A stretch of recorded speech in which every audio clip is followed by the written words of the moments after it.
Paz e graça da parte do Senhor. Eu quero dar prosseguimento ao assunto que a gente tem comentado nesses últimos dias, né, falando sobre a glória da verdadeira igreja. Eu queria fazer uma breve exposição aqui, juntamente com você, desse mesmo tema.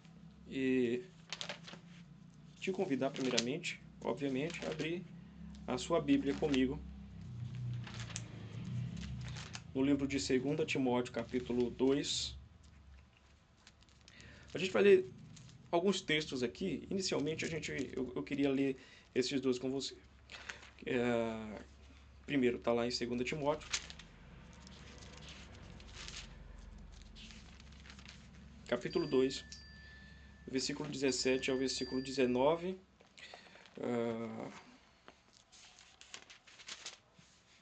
Onde vai estar escrito assim: Além disso, a linguagem deles corrói como câncer, entre os quais se inclui Himeneu e Fileto.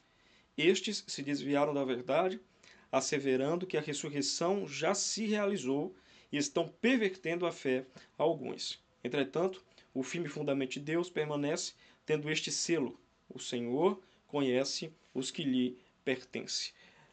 O segundo está no 1 Timóteo, capítulo 3, versículo 15, que diz assim: Para que, se eu tardar, fique ciente de como se deve proceder na casa de Deus, que é a igreja do Deus vivo, coluna e baluarte da verdade. Evidentemente, grande é o mistério da piedade. Aquele que foi manifestado na carne, foi justificado em espírito, contemplado por anjos, pregado entre os gentios, crido no mundo, recebido na glória. A gente está lendo um texto aqui do apóstolo Paulo, que é uma carta ao futuro pastor, que assumiria o bastão dele, do ministério dele. Então Paulo está beirando a morte e ele escreve algumas considerações finais a esse discípulo que ele chama por vezes de discípulo amado, de filho amado, né? Paulo o considerava como um filho espiritual. Paulo está orientando, né, trazendo orientações sobre o seu pastoreio. E Timóteo há de assumir o manto pastoral de Paulo, cuidando das igrejas que o mesmo Paulo plantou. Olha que responsabilidade. O cuidado que Paulo deixa claro a Timóteo é o cuidado com o rebanho de Cristo, que é a sua igreja. Evidentemente, Paulo ele tinha algumas tão poucas preocupações, né? Poucas preocupações com Timóteo, né? Como um filho amado, como alguém que ele amava e que ele tinha como um filho. Mas o Paulo sabia quem era Timóteo, sabia que Timóteo tinha passado por diversas perseguições com ele, tinha andado quase que todos os lugares com ele. Então, de fato, um filho ele conhece o pai de forma íntima. E Timóteo é esse filho de Paulo. E Paulo, diante de todas as preocupações que ele tinha, a maior preocupação era com essas igrejas. Porque no meio dessas igrejas existiam, obviamente, pessoas muito sérias, pessoas fiéis, homens e mulheres de Deus, mas existiam pessoas que não eram fiéis. Assim como em todo lugar, não era para existir, mas assim como em todo lugar, dentro de algumas igrejas, existiam homens que eram maus. Paulo vai citar aqui, por exemplo, dois personagens importantes para aquilo que a gente vai falar daqui a pouco, que é Himeneu e Fileto. Eles são citados por Paulo como homens que subvertem o valor ou o significado real do evangelho. Dentre os seus ensinamentos, por exemplo, dos ensinamentos desses personagens, são ditos por Paulo como aqueles em que Timóteo deveriam ter cuidado, porque eles ensinavam falsas doutrinas e falsos ensinamentos. Havia naquele tempo uma briga muito grande com doutrinas falsas, com ensinamentos falsos, com diversas heresias, e dentre tantas heresias, as heresias que esses dois personagens aqui citados por Paulo, eles vão pregar, eles vão ensinar, eles vão querer doutrinar alguns de dentro dessas igrejas. Qual que era? Era a heresia ou a crença, obviamente falsa, que Cristo já tinha ressuscitado. Então, naquele tempo, por exemplo, alguns homens eles pregavam que Cristo ele era apenas um profeta interessante, um homem sábio, mas que não era o Filho de Deus. Alguns acreditavam que ele era o Filho de Deus, mas por ser o Filho de Deus, ele não podia ser igual a Deus, porque o Pai ele pressuponhamos que, né, pressupomos que o Pai ele é maior, ele é mais forte que o Filho. E aqui a figura de Cristo, quando ele se diz Filho de Deus, ele está automaticamente dizendo que ele era menor que Deus, por isso não poderia ser Deus. E dentre tantas essas doutrinas erradas e de tantos ensinamentos falsos como esse, um dos ensinamentos falsos aqui trazido por esses dois personagens é: a ressurreição já aconteceu. E a ressurreição já aconteceu para eles, já acontecia para eles quando um homem decidia servir a Cristo, ou aquilo que a gente chama de conversão. Quando o homem ele se convertia, para esses homens a ressurreição ele já tinha acontecido ali. E não era, consequentemente, algo espiritual. Mas não era algo carnal, mas era algo espiritual. A ressurreição para eles era algo que não tinha a ver com aquilo que estava escrito na Bíblia, ou com pensamentos de muitos homens de Deus, que escreveram isso na Bíblia, que pregavam isso na Bíblia, que a ressurreição seria a ressurreição literal, ou seja, a ressurreição do corpo físico. Mas a ressurreição para eles era a ressurreição espiritual, que acontecia no ato da conversão do indivíduo.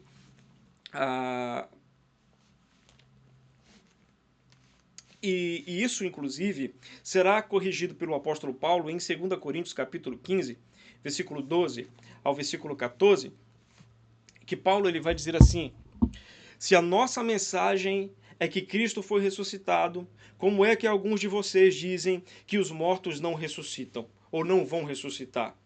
Se não existe a ressurreição de mortos, então quer dizer que Cristo não ressuscitou. E se Cristo não ressuscitou, é vã a nossa fé. O que a gente vai fazer então se Cristo não ressuscitou? Porque se Cristo não ressuscitou, aquilo que a gente tem pregado a vocês e aquilo que estamos ensinando a vocês é vão, é perca de tempo. Então Paulo ele usa 2 Coríntios, capítulo 15, do versículo 12 ao 14, para combater essa heresia que é pregada dentre muitos, inclusive esses personagens citados em Timóteo. De fato, Timóteo teria muito trabalho a fazer quando Paulo ele fosse para a glória, fosse tomado para o Senhor, né? Assumindo oficialmente a continuidade do ministério pastoral de Paulo. O que existe de interessante aqui, e que nos convida, obviamente, a refletir, é que Paulo ele tem a preocupação pela vida ministerial do pastor Timóteo, mas ele passou uma vida, assim como eu falei no início, caminhando com o apóstolo. Então, existia assim uma preocupação por ser alguém amado por Paulo, mas Paulo ele sabia que Timóteo tinha sofrido perseguições junto a ele, né? Caminhava anos junto com Paulo e sabia bem da sua vocação. Timóteo sabia bem da sua vocação. Timóteo não está sendo convidado ao ministério pastoral, obviamente. Ele sabia onde estava se enfiando, né? Ele sabia o que ele queria, ele sabia da sua vocação. A preocupação de Paulo, assim como já foi dito inicialmente, era de como Timóteo deveria se comportar diante dessa igreja agora. E de como os irmãos também deveriam se comportar diante dessa igreja, diante de Deus, né? De como essa igreja deveria se comportar diante de Deus. Então, 1 Timóteo capítulo 3, versículo 15 que a gente leu, ele começa dizendo assim, o apóstolo Paulo começa dizendo: fique ciente de como se deve proceder na casa de Deus. Então essa é a preocupação de Paulo, que dá-nos a entender de que existem maneiras corretas de se comportar diante da casa de Deus. Que existem maneiras, é claro, de que o pastor Timóteo e de pastores como nós devemos nos comportar diante da igreja, diante de Deus, mas existem também maneiras a maneira correta de se comportar, de se agir diante de Deus, obviamente, e diante da casa de Deus, tá? Paulo, por exemplo, ele vai chamar nos versículos em Timóteo essa casa de a casa de Deus. E aqui ele não está falando como muitos de nós poderíamos dizer, não, a casa de Deus sou eu, Deus mora em mim, o Espírito mora em mim. Obviamente que isso é verdade, é muito verdade, mas o que Paulo está se referindo aqui é de fato essa casa comunidade, é da catolicidade dessa igreja, é de como os irmãos deveriam se comportar quando estivessem reunidos, quando estivessem juntos em um só objetivo, adorar a Deus. E é óbvio também que alguns de nós podem dizer, mas Deus ele não habita em templos feitos por mãos humanas. E é óbvio que isso está escrito, é bem verdade que Deus ele não habita em templos feitos por mãos humanas. Mas é bem verdade também que Deus habita no meio do seu povo. Quando esse povo ele expressa louvores a Ele. Quando esse povo se reúne em adoração a Ele, em exaltação a Ele. O que Deus ele está querendo dizer quando a Escritura ela nos informa que Deus ele não habita em templos feitos por mãos humanas, é que ninguém pode construir o lugar e forçar a Deus a viver preso a esse lugar. Mas é verdade, irmãos, que Deus e que Paulo, aliás, tem um respeito muito grande pelaquilo que ele chama aqui de casa de Deus, que é essa reunião dos santos, que é esse ajuntamento dos santos. O que Paulo ele está apontando aqui é que existe um lugar onde Deus ele mora. O que Paulo está querendo dizer aqui é que existe um lugar onde Deus ele faz questão de estar. Considerando, por exemplo, que quando a gente diz assim, eu vou para minha casa, a sua casa e a minha casa é o lugar onde nós nos sentimos à vontade, né? Olha, se você é casado como eu, você vai descobrir, por exemplo, que você não consegue passar muito tempo na casa dos outros, por mais que a casa dos outros aqui seja a casa do seu pai e de sua mãe. Você já não consegue voltar para esses lugares e ficar à vontade como antes. Porque agora a sua casa é a casa onde você constituiu família, é o lugar onde você está à vontade. É o lugar onde você senta, você põe o seu pé para cima no sofá, você deita, você rola, você grita, você brinca, você corre. Você faz o que você quer. É a sua casa. E Paulo está dizendo aqui nesse primeiro momento, esse lugar é a casa de Deus. É o lugar onde Deus ele faz questão de morar. É o lugar onde Deus ele faz questão de habitar. É o lugar onde nós, quando reunidos em família, em comunidade, Deus ele faz questão de estar presente para ouvir os nossos louvores, para ouvir também as nossas orações, as nossas súplicas. É a casa de Deus, Paulo ele vai dizer. Paulo ele também ele vai dizer, ele vai chamar esse lugar, lá em 1 Timóteo capítulo 3, versículo 16, de a igreja do Deus vivo. Esse lugar que é a casa de Deus é o lugar também que é chamado da a igreja do Deus vivo. Logo, se Deus é vivo, e obviamente ele está falando isso aqui para mais uma vez bater de frente com as falsas doutrinas desses personagens que a gente falou no início, que diziam, olha, a ressurreição ela já aconteceu. 2 Coríntios diz, se ela já aconteceu, então Cristo não ressuscitou. Se Cristo não ressuscitou, é vã a nossa fé, é vã aquilo que a gente está fazendo. Então Paulo está dizendo, não, Cristo ressuscitou, logo não é vã a nossa fé. Não é vã aquilo que estamos pregando. Por quê? Porque existe uma igreja. E essa igreja está viva. E ela está viva porque era a igreja de alguém que está vivo também. Alguém que é o dono dessa igreja. A saber, Cristo. Então Paulo está dizendo que essa igreja é a igreja de um Deus que não está morto. Que morreu, mas não está morto. Logo, isso deveria ou não deveria causar dentro de nós, dentro do nosso coração, um temor genuíno. Sabendo que, primeiro, esse lugar que nós reunimos para adorá-lo é a casa dele. E agora descobrindo que esse lugar também é a igreja de um Deus que está vivo, em que em Apocalipse vai dizer que ele caminha entre os castiçais, que simbolizam as igrejas. Ele está vivo, ele está caminhando no meio das suas igrejas. Terceira coisa que Paulo ele vai dizer é que essa igreja ela é coluna e baluarte da verdade. Ou seja, ele está aqui afirmando que a verdade do evangelho é apresentada para o mundo pela igreja. Ela é a coluna, ela é também um baluarte da verdade do evangelho.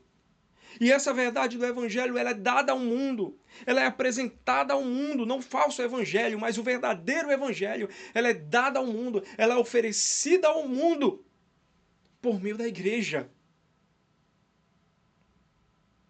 E diante disso, irmãos, que nós falamos aqui, fica uma interrogação: como sermos uma igreja verdadeira e gloriosa para Deus e para o mundo? E eu quero te contar uma história aqui, que data ao ano de 250 a.C. Uma pandemia se espalhou fortemente por todo o Império Romano. E alguns relatos históricos dizem que em algumas cidades mais de 5.000 pessoas morriam por dia. E o medo ele começou a tomar conta das pessoas ali, né? Assim como na pandemia de 2021, que a gente viu como é que o medo ele começa a se instalar dentro de nós. E consequentemente dentro das nossas casas, dentro da nossa família. O medo de talvez não amanhecer no outro dia. De morrer daqui a alguns minutos. Esse medo tomou conta de todo o império. E esse medo ele foi tão grande, tão terrível, que famílias abandonavam seus parentes doentes e iam embora. Os corpos eram deixados nas ruas. Os médicos, que eram para prestar serviço às comunidades, acabavam fugindo das cidades. E a sociedade, como consequência disso, entrou em colapso. Mas uma coisa diferente aconteceu. Os cristãos fizeram algumas coisas diferentes. Enquanto a maioria das pessoas fugiam, os cristãos começaram a fazer o contrário. Líderes, como por exemplo, ensinavam que os cristãos deveriam cuidar dos doentes, como Cipriano, inclusive dos pagãos. Um outro líder da igreja, Dionísio de Alexandria, descreveu o que aconteceu nesse tempo. Ele disse assim, muitos cristãos, por amor e lealdade, cuidaram dos doentes, atendendo suas necessidades e ministrando a eles em Cristo, e partiram desta vida serenamente. Porque muitos cristãos, ajudando aos outros, a sociedade, o próximo, o próprio império, de forma direta, perderam as suas vidas por amor. Ou seja, eles arriscaram as suas próprias vidas. Eles cuidavam dos enfermos. Ou seja, eles enterravam os seus mortos. E eles ajudavam as viúvas e os órfãos. E a igreja se tornou o único lugar naquele império que foi considerado um lugar de compaixão em meio ao caos. Isso teve alguns impactos na sociedade também. Historiadores, por exemplo, modernos, observaram algo surpreendente, né?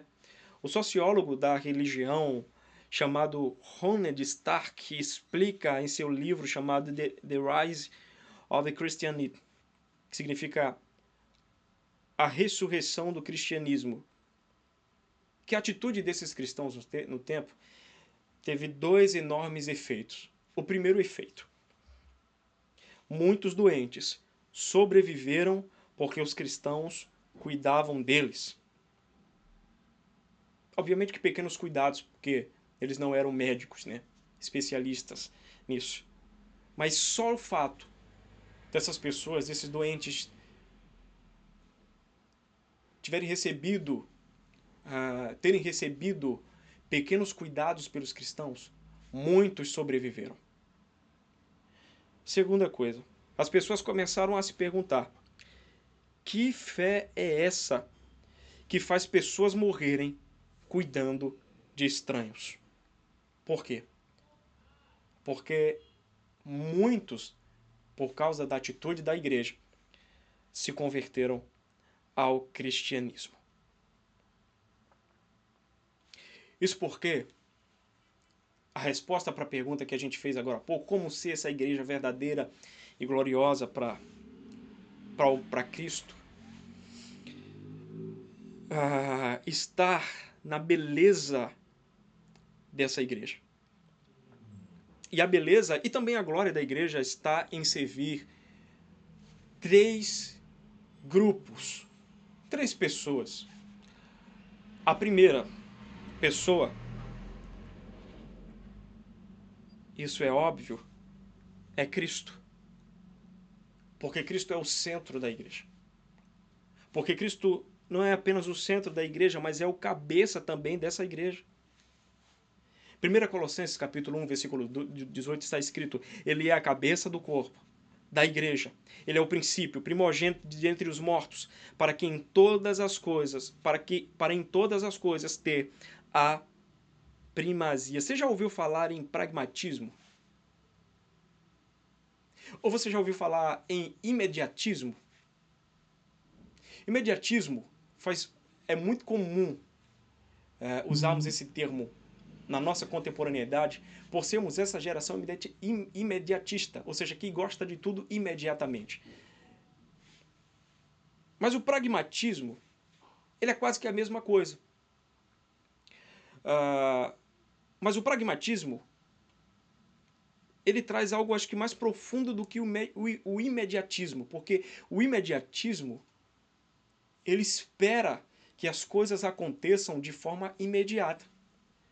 Já o pragmático ou pragmatismo, ele é feito de pessoas que não apenas esperam que as coisas aconteçam de imediato. São pessoas que buscam respostas rápidas para tudo e eles fazem de tudo para obterem resultados rápidos, soluções rápidas para os seus problemas. Tendemos muitas das vezes a procurar soluções para problemas que são reais em muitos métodos humanos. Bom, se aquilo deu certo lá, com certeza dará certo aqui. E somos feitos hoje como igreja, de igrejas às vezes de pessoas pragmáticas, de pessoas que estão tentando buscar soluções e respostas rápidas para os seus problemas, que são problemas reais, irmãos. São problemas que de fato estão ali, estão acontecendo, estão na nossa frente. Mas a gente tenta buscar os nossos métodos humanos para poder tentar resolver os problemas da igreja, onde na verdade nós deveríamos fazer totalmente diferente. Buscar a solução não nos métodos, mas no Cristo que é o cabeça e que é o centro da igreja.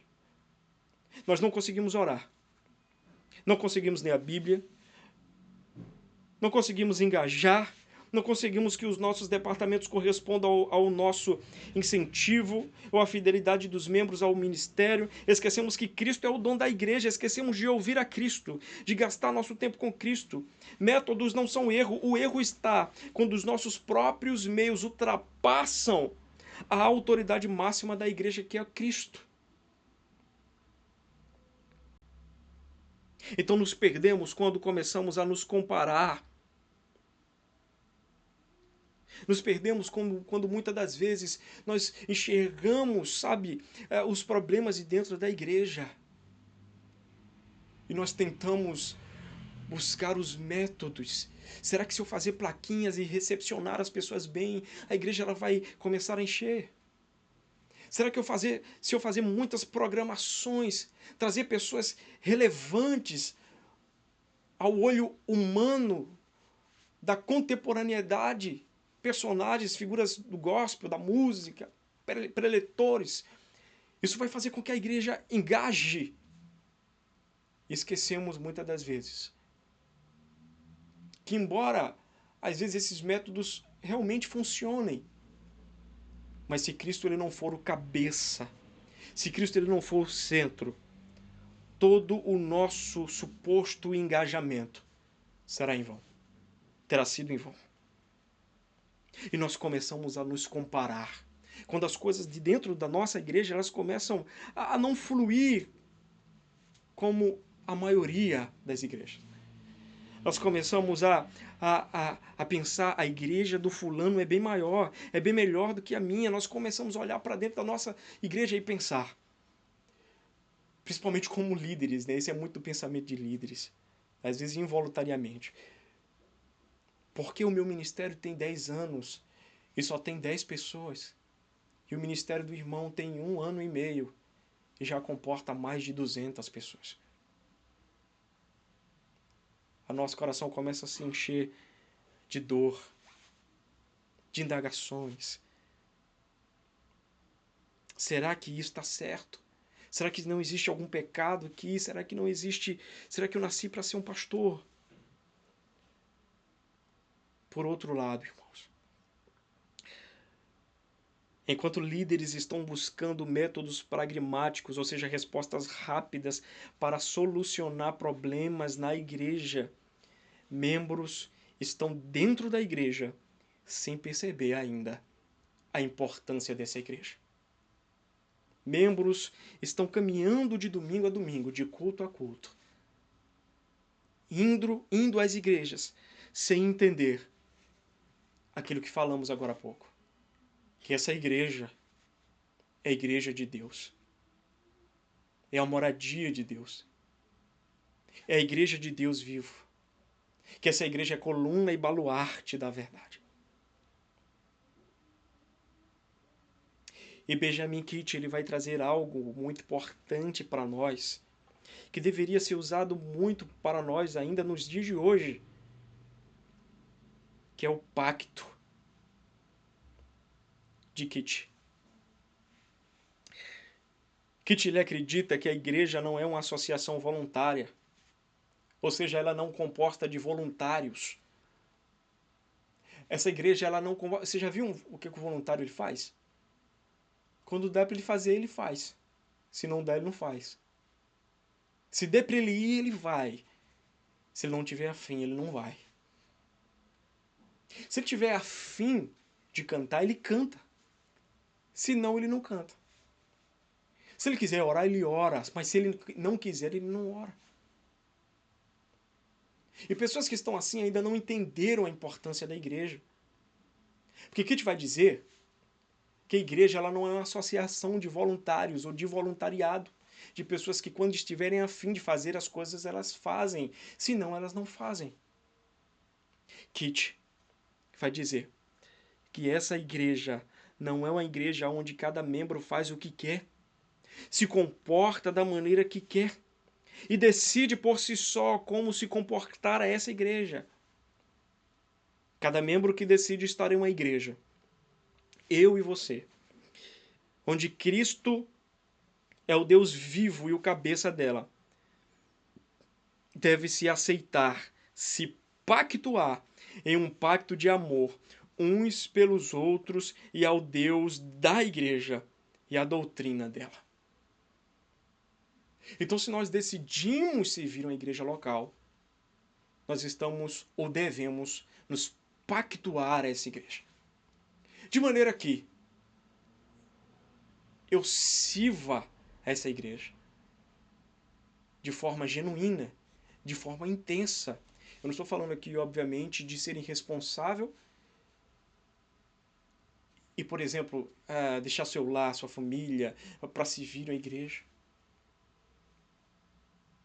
Mas eu estou falando para você aqui é que quando eu e você decidimos fazer parte, eu da igreja que eu estou caminhando e você da igreja que você está caminhando, o seu dever como membro dessa igreja é pactuar-se a ela, dando-se a ela inteiramente, servindo a ela inteiramente, entendendo que o dono dessa igreja não é o pastor, é Cristo, o cabeça dela.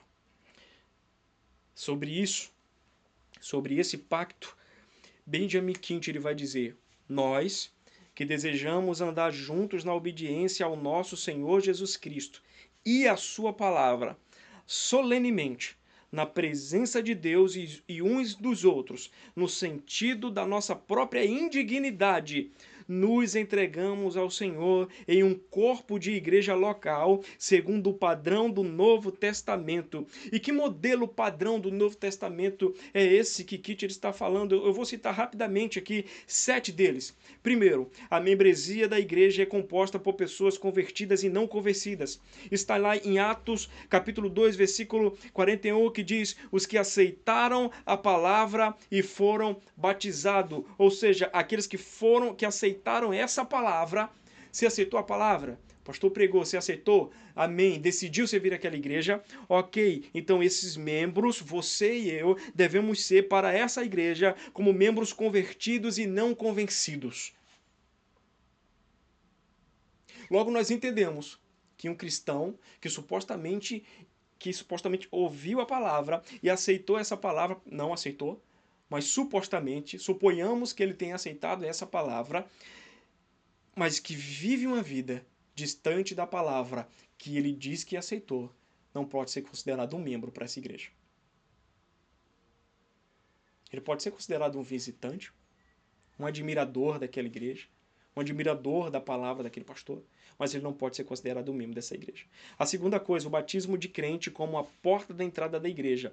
Isso para Kit no tempo, se via da seguinte maneira: um membro, um homem, uma mulher, para ser membro dessa igreja, eles precisavam ser batizados pela igreja. Obviamente que hoje já não funciona mais assim, porque existe muito movimento migratório, né? O irmão batizou na igreja batista, mas aí ele foi para a presbiteriana, e aí a gente não batiza novamente, né? Quando, em observância, essa igreja é uma igreja de uma doutrina boa, né? De uma doutrina não só boa, mas de uma doutrina bíblica, teologicamente bíblica, correta, genuína, que professa a Cristo e que vive a Cristo, né? Para nós protestantes, por exemplo, uma igreja que vive a partir da reforma, por exemplo, que obedece ao solas, né? Dentre essas características, né? Igrejas, por exemplo, que são consideradas como seitas, aí membros eles precisam, quando saem desses lugares, eles precisam ser batizadas novamente. Por exemplo, eu posso citar algumas aqui: Testemunho de Jeová, os Mormons, Adventistas. Então essas igrejas são consideradas, o próprio catolicismo, né? Então essas igrejas elas são consideradas por nós protestantes seitas. Então, quando saem, procuram igrejas bíblicas, eles precisam ser rebatizados. Tá? Mas se não é assim, se saiu, por exemplo, uma batista, foi para uma presbiteriana, a presbiteriana saiu para uma batista, foi para uma assembleia, então aí, nesse caso, já não se batizam mais. Mas na época de Kit, sim, precisava ser batizados para poder ser considerados membros dessa igreja. Mas também, dentro dessas igrejas existem pessoas que converteram e ainda não foram batizadas, e aí não são ou não devem ser consideradas de fato como membros da igreja até que se consuma o ato do batismo, ok? Terceira coisa, compromisso de aliança entre os membros. Eu quero ler aqui rapidamente com você, Efésios capítulo 4. Efésios capítulo 4, versículo 25. Se você tiver com a Bíblia aí e puder ler, para facilitar a sua vida, se você tiver um celular e achar melhor, mais rápido, então faça isso. Efésios capítulo 4, versículo 25. Sobre o compromisso da aliança entre os membros, está escrito: por isso, deixando a mentira, fale cada um a verdade com o seu próximo, porque somos membros uns dos outros. Hebreus capítulo 10,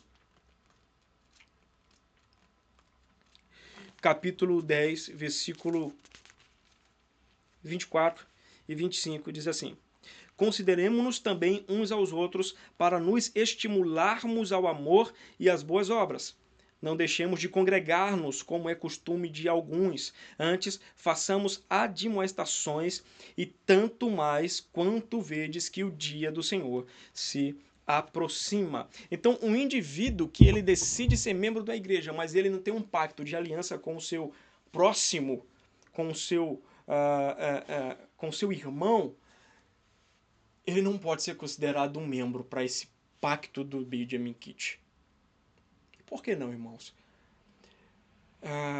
Porque se nós decidimos caminhar dentro de uma comunidade, fazer parte de uma comunidade, onde nós não valorizamos, e aqui tem muitas camadas aqui sobre essa questão da aliança, né?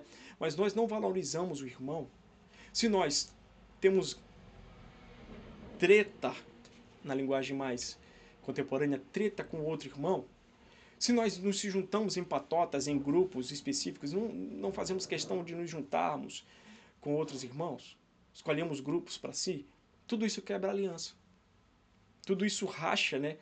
A igreja que você decidiu servir. Então, não ter aliança não é só antibíblico, como também faz de você um não membro. Não te faz um membro dessa comunidade. Quarta coisa, liderança bíblica. No capítulo 2, por exemplo, do livro de Benjamin Kitt, onde ele vai focar nas obrigações do pastoreio, do presbitério e dos bispos, ele vai falar justamente isso aqui, né? Os pastores, presbíteros, diáconos, precisam serem homens bíblicos. Uma igreja modelo do Novo Testamento para Benjamin Kitt é uma igreja onde a sua liderança é bíblica. Pastor, estou numa igreja bem interessante, bem legal, os irmãos são bem legais, tal, são acolhedores, mas aquilo que doutrina, que parte, obviamente, dessa liderança, se não for bíblico, você não está numa igreja bíblica. Você não está numa igreja que está, no mínimo, sendo um modelo do Novo Testamento. O cara prega umas heresias, prega umas coisas nada a ver, pedido de oração no óleo, enfim, né? A gente não vai entrar nesses... não é esse o foco da coisa. Mas o fato é que, se você está em uma igreja onde a liderança ela não é bíblica, em tudo que ela faz, não só na pregação, você não está numa igreja que está no modelo do Novo Testamento. Corre sérios riscos de estar uma igreja que não é uma igreja que tem Cristo como Senhor. Quinta coisa, prática das ordenanças, né? Aqui pra gente, para Benjamin Kitt, que era um batista, um pastor batista, ele chama de ordenança, né? Alguns lugares, algumas outras igrejas, por exemplo, como as presbiterianas, vão chamar de sacramento, né? Que é o batismo e a ceia, como a gente falou. Sexta coisa, disciplina. Voltando para a quinta coisa, né? A prática das ordenanças do batismo e a ceia. Esse aqui eu pulei porque assim, é muito difícil a gente contar. Até igrejas que não são bíblicas hoje praticam isso aqui, né? Elas ceiam, elas fazem os seus batismos. Então, por isso que eu pulei. Sexta coisa é a disciplina e a impureza. A igreja protege a sua pureza, corrigindo o pecado e o pecador. Eu não vou abrir, mas está lá em Mateus 18, 15 e 17. É um texto bastante conhecido que diz, se alguém pecou, vai lá e corrige ele no privado. Ele não se arrependeu, chama duas testemunhas, corrige ele de novo. Ele não se arrependeu, leva para a igreja. Ele não se arrependeu, expulsa o cara. Tá? Se não quer ter compromisso com santidade, expulsa. Pastor, isso é ser rígido demais? Não, isso é proteção. Proteger a pureza. Uma igreja que está colocada, fundamentada no modelo do Novo Testamento, é uma igreja que protege a sua pureza. O irmão não quer santidade, não, ele quer fazer algazarra aqui, então expulsa. Vai embora, irmão, procura outro canto, procura um candomblé, procura uma outra igreja que não seja bíblica, que não proteja a sua pureza, que não esteja no modelo do Novo Testamento. Faz alguma coisa da sua vida, vai ser cozinheiro, vai ser engenheiro, mas aqui não é um lugar para você, tá? Então a igreja, no modelo do Novo Testamento, é que disciplina, que protege a sua pureza. Uma igreja que sabe que irmãos estão cometendo erros e as próprias lideranças e os próprios irmãos também não corrigem esses irmãos, correm também sérios riscos quanto à sua genuinidade, sérios riscos de serem uma igreja que não são uma igreja que não é uma igreja bíblica, que não ama o Senhor. Sétima e última coisa aqui, a centralidade da palavra e da comunhão. Atos 2:42, né? Texto também conhecido. Continuavam na doutrina dos apóstolos, na comunhão, no partir do pão e nas orações. Até? Pastor, mas isso é mesmo necessário? Rapaz, eu vou te dizer uma coisa, irmãos. Imagine você tem a sua casa. É a sua casa, é o seu lar. E você põe algumas pessoas para morar nessa casa, pressuponhamos que essa casa seja muito grande. E você convida algumas pessoas para morar dentro dessa casa. São pessoas indignas, mas que escutam, né, o seu testemunho e decidem morar na sua casa e viver na sua casa por tempo indeterminado. Você abre, se prepara, você faz um quartozinho para eles, cama, ar-condicionado, você prepara todo o lugar e deixa ele todo bonitinho para esse pessoal morar lá. Agora, imagine só que essas pessoas, elas vão morar na sua casa e não obedecem às regras da sua casa. Porque o fato é que toda casa ela tem regras. É verdade? Toda casa ela tem regra. E essas pessoas, elas vão morar na sua casa e elas passam a não obedecer às suas regras. O que é que você faz? Você continua com essa pessoa? Você sai da sua casa e deixa que elas morem lá? Abandona a sua casa? Não. Você expulsa essas pessoas carinhosamente, né? Procure outra coisa, procurem outra casa para morar, porque aqui vocês não compactuam com as regras da minha casa. Você vê, por exemplo, que essas pessoas são pessoas desleixadas, sem compromisso com ninguém, com nada, não lavam o prato, pelo contrário, são pessoas preguiçosas, presunçosas em suas ações, se põe para fora da sua casa. Agora, se isso acontece com você, se isso aconteceria com você, Cristo é o dono da casa que te recebeu, que é a sua igreja. E sendo Cristo o dono da casa que lhe recebeu, você pelo menos deveria saber que você entrou nessa casa, que você veio morar nessa casa, sabendo que ela tinha regras também. O dono da casa estabeleceu regras para você ser membro de uma igreja, para você fazer parte dessa comunidade de fé.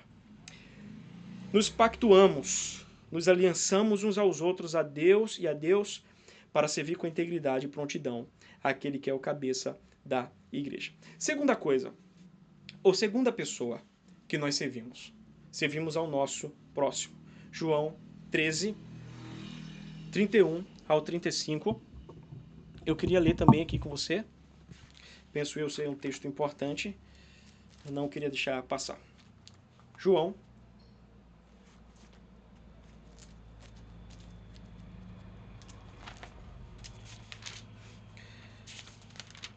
capítulo 13. Leremos do capítulo 31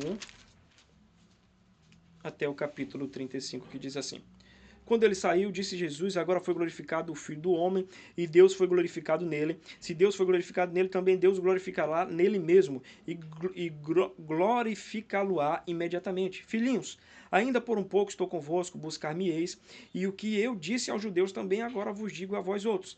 Para onde eu vou, vós não podeis ir. Novo mandamento vos dou, que vos ameis uns aos outros, assim como eu vos amei, que também vos ameis uns aos outros. Nisto conhecerão todos que sois meus discípulos, se tiverdes amor uns pelos outros. Então, agora pense comigo. Servir ao próximo é muito mais difícil do que servir a Deus. Eu não é? Porque servir a Deus é fácil. Deus não te critica. Né, fi? Então, Deus deu a vida por você. É alguém que você considera perfeito, que te ama, que não te confronta, deveria te confrontar, mas às vezes você não lê a Bíblia. Então, se você não lê a Bíblia, não tem confronto. Então é fácil servir a Deus. É muito mais fácil servir a Deus do que servir o próximo. Por quê? Porque teu irmão é um saco, irmão. É ou não é? Você às vezes é um saco. Eu sou um saco às vezes.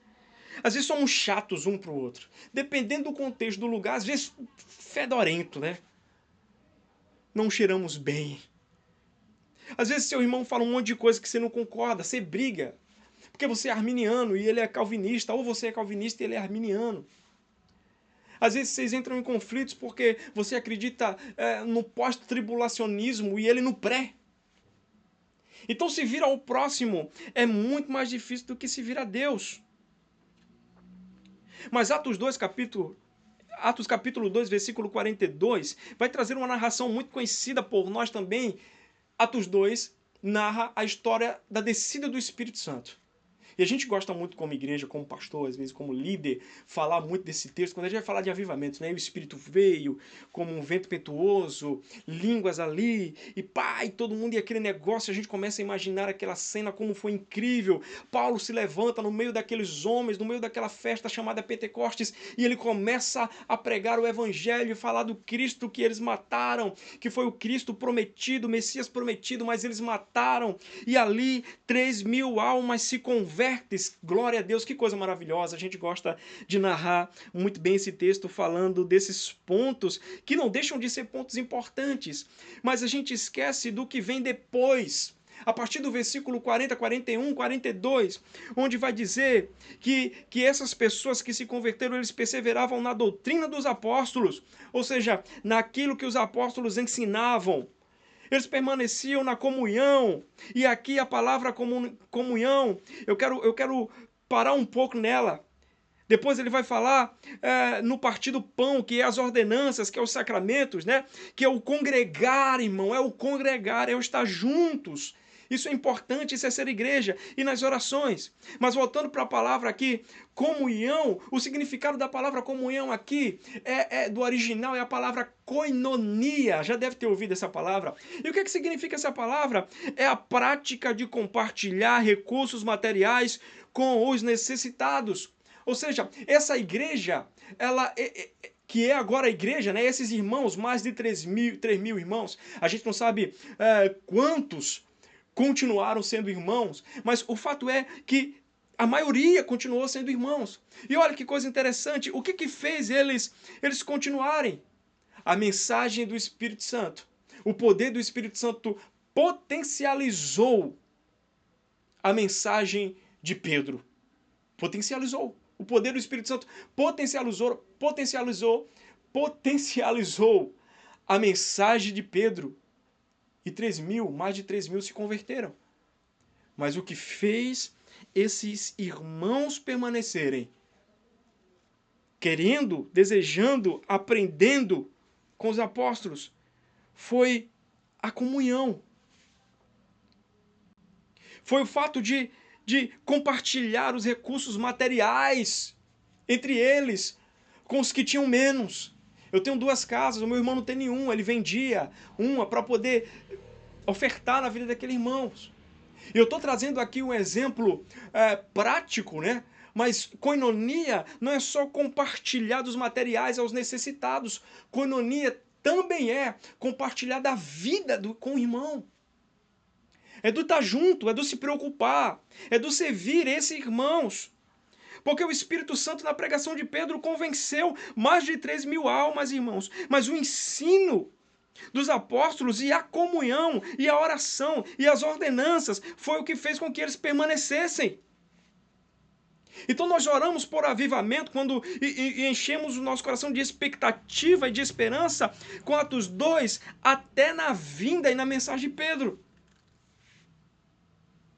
Mas se esse movimento do Espírito Santo nos encontrar novamente hoje, estaríamos dispostos a dar prosseguimento a Atos 2, a partir do versículo 42, que é dar-se, é dar o que temos pelos necessitados da Igreja de Cristo, é dar a nossa vida pelos mais fracos.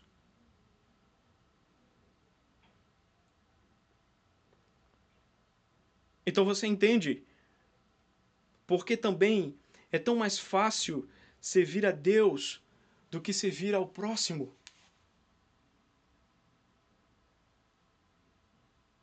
Onde, na verdade, nós nos esquecemos que o Cristo, que é o cabeça da igreja, ele também nos ordena.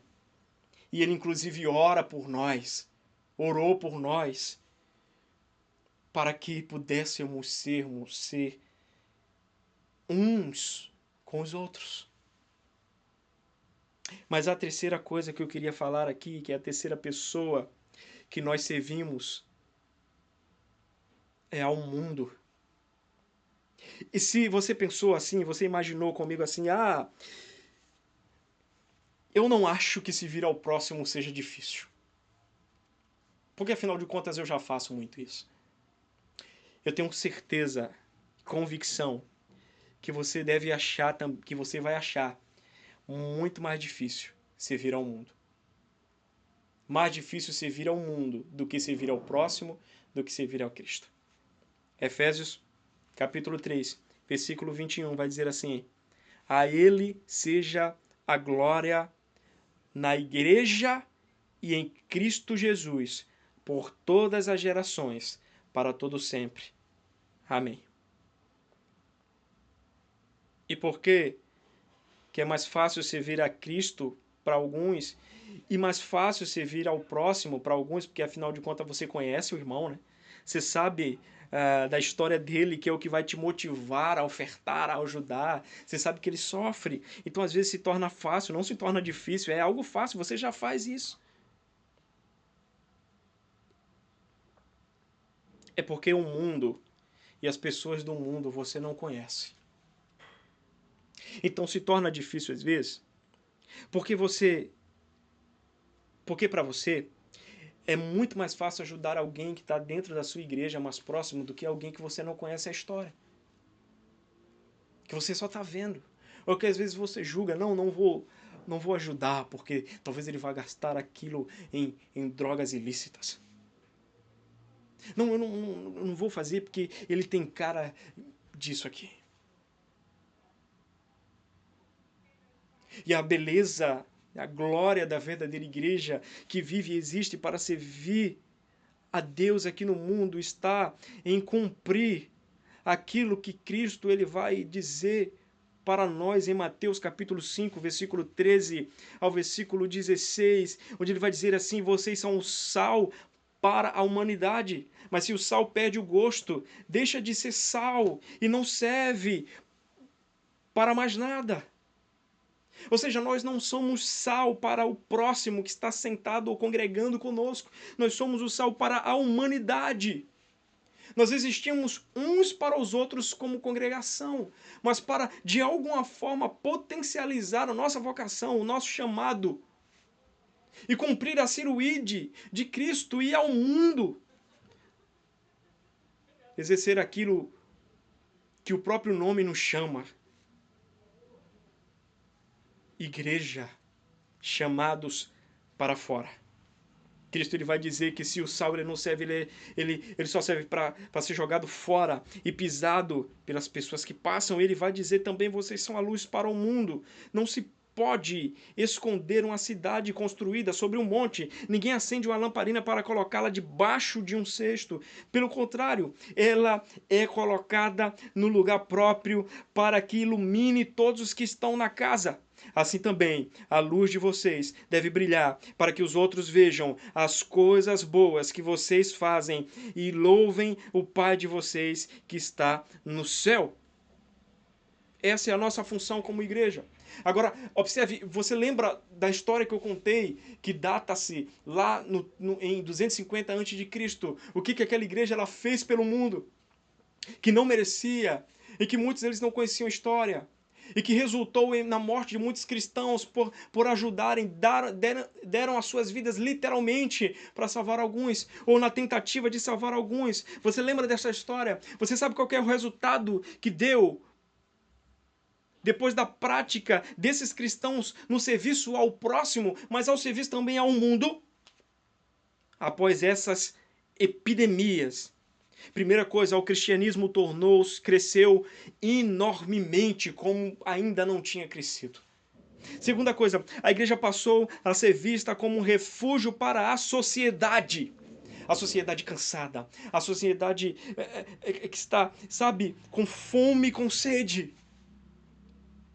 A terceira coisa, a fé cristã se espalhou ainda mais pelo Império Romano. Por quê? Porque essa igreja decidiu servir literalmente com as suas vidas ao mundo que estava lá fora, obedecendo o ídolo do Senhor, obedecendo o chamado do Senhor. A igreja literalmente salvou vidas e transformou a sociedade durante a pandemia e depois dessa pandemia. Essa está aqui, irmãos, esta é a nossa função como igreja. Servir ao mundo. A beleza e a glória de uma igreja que vive para Cristo está em servir ao Cristo, em servir ao próximo, mas também em servir ao mundo. Olha, queremos servir a Cristo, o Deus vivo da igreja. Queremos e servirmos ao próximo. Se conhecemos a história dele, é óbvio. Se pudermos ajudar, nós ajudamos. Nós fazemos isso.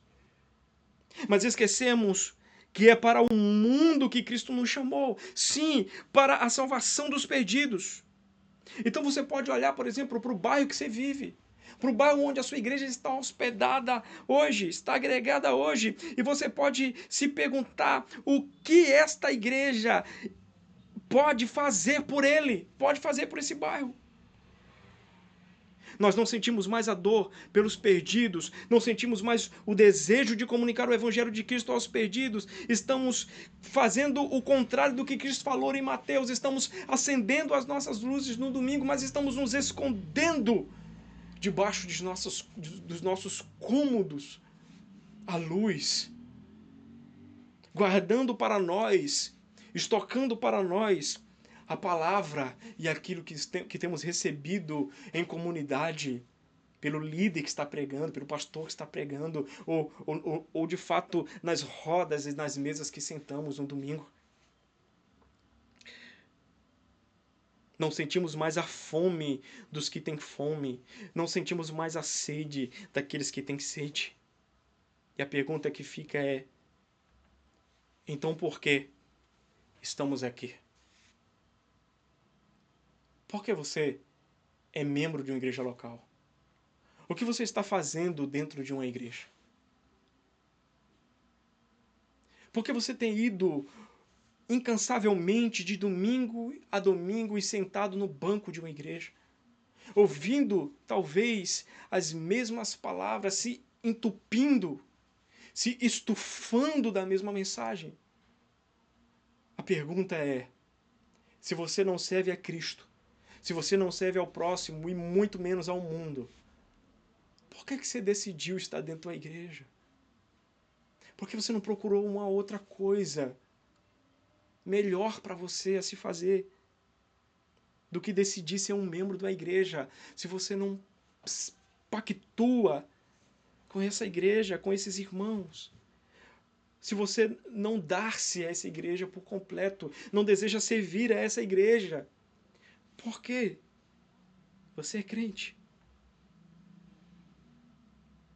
Se a maior mensagem do Evangelho está no Cristo que se deu aos indignos, que somos nós, por sinal, na mensagem do Cristo que verteu o seu sangue e que montou e construiu uma casa e te convidou, sendo ele o dono dessa casa, que é a igreja, a fazer parte dela, e te justificou e que te adotou. Perceba que tudo que eu estou falando aqui é Cristo dando à sua igreja, dando ao seu povo, de si para o povo, de si para nós. Mas muitos de nós não estamos entendendo a importância do que é ser igreja. Não estamos entendendo o que é aquilo que Paulo ele vai dizer a Timóteo e consequentemente a nós também, sendo essa igreja. Aqui está escrito em 1 Timóteo 3,16, que ele vai chamar do mistério da piedade. A verdadeira e gloriosa igreja de Cristo não é aquela que é perfeita, porque não existe igreja perfeita. Aquela que cumpre todos os requisitos de perfeição, porque não existe perfeição nem pessoas perfeitas. Mas é aquela que entende a mensagem do Cristo. e leva ao mundo o mistério dessa piedade, que diz: aquele que foi manifestado na carne, foi justificado em espírito, foi contemplado por anjos, pregado entre os gentios, crido no mundo, recebido na glória. A saber, Cristo, o dono da igreja, o cabeça da igreja. Assim como diz a canção, ele é o Senhor da igreja, ele é o cabeça do corpo, ele é tudo em todos. Que o Senhor possa te abençoar. Eu deixo aqui para você uma lição de casa, para que você leia e reflita sobre o que está dito lá em João capítulo 17, a oração de Cristo. Em João capítulo 18, Cristo é levado já ao Getsêmani, chorado, sentindo as suas últimas dores ali em conjunto dos apóstolos, para ser levado ao extremo da dor física, emocional, psicológica, espiritual. Mas antes disso, no capítulo 17, ele faz uma oração. E diante de tantas orações que Cristo ele poderia fazer, ele faz uma oração por mim e por você. Ele ora por aqueles que estão com ele lá no tempo dele e por aqueles que iriam crer por ouvir a mensagem do Evangelho. E de tanta coisa que ele poderia dizer ao Pai, ele diz: Senhor, Pai, que eles sejam um entre eles, como eu sou um contigo. Essa é a beleza e a glória de uma igreja genuína e verdadeira. Que o Senhor possa te abençoar. Amém.